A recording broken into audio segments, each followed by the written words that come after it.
पुरी जिला निमापड़ा अंचल में फेल मारिला राज्य सरकार को नारी सुरक्षा नारा। नाबालिका झील को अपहरण अभियोग 15 दिन पर अभियुक्तर टेर पाउनी पुलिस। गतकाली नाबालिका मां और बापा दीर्घ समय धरी थाना आगे न्याय दाबी बसी रही बेले आज ग्रामवासी पक्षर निमापड़ा थाना आगे धारणा दि देखा मिले। एपटे आज पुलिस नाबालिका झील को उद्धार करथिबा बेले अभियुक्त यासिन हुसैन को छाड़ी देथिबा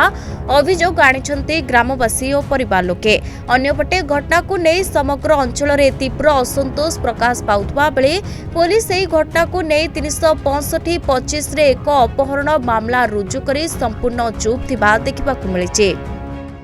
मोर गोटे झील 15 वर्षर झील पढ़ुला बारागरडा माछपुर हाईस्कूल रे सिटी मुस्लिम बस्ती जो रेंगाल मुस्लिम बस्तीर जड़े मुसलमान युवक मो झील को किडनाप करके नहीं जाई पहुंची जाइए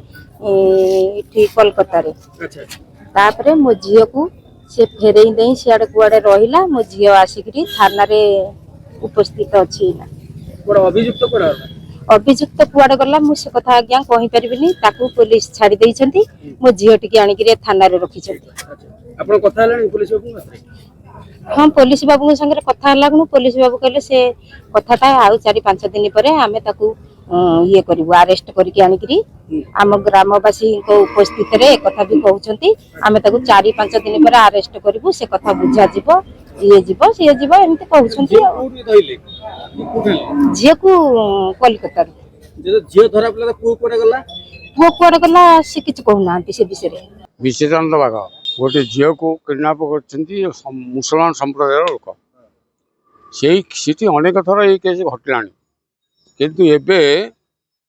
गाँ ता बर्तमान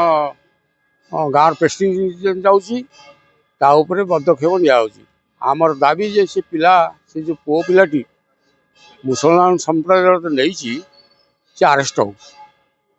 आउ कौन आईनगत कार्य अच्छी से करा जाऊ आईन जहाँ आसो आम तो आम डिमांड से आम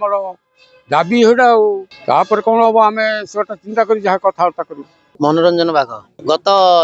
डिसेम्बर 23 तारिख रु आम गोटे नाबालिका झील को जड़े मुस्लिम पु अपहरण कर नहीं आम आसी थानार द्वारस्थ होइतिलु 30 तारिख दिन बापा माँ आसिक रिपोर्ट कले थाना अभियोग गले। आज से झील को आनी देइछंती किंतु पुओ देखा नहीं झील आइसला कोठू ताको आनी देला कि तार इतिहास पहुँचला पर आम शुणु बयान बदलुछंती आम दाबी करछु जे आमर से झील सहित पुओ को भी अरेस्ट करा जाऊ एवं आम हिंदू समाज को जो क्षति पहुँची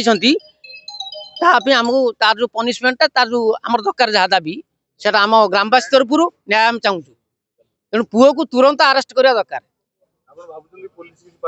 पात्र अंतर कर ना एपर्यंत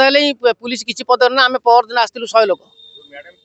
जो मैडम जे केस नहीं सी भी ठीक बार कहना सी कहते आईआईसी आए जहाँ कहे आम जिते आसु आई देखा ना आमर दाबी हूँ पुओ को अरेस्ट कर दिंतु ना आम जहाँ करा आईन के हाथ को नहीं आम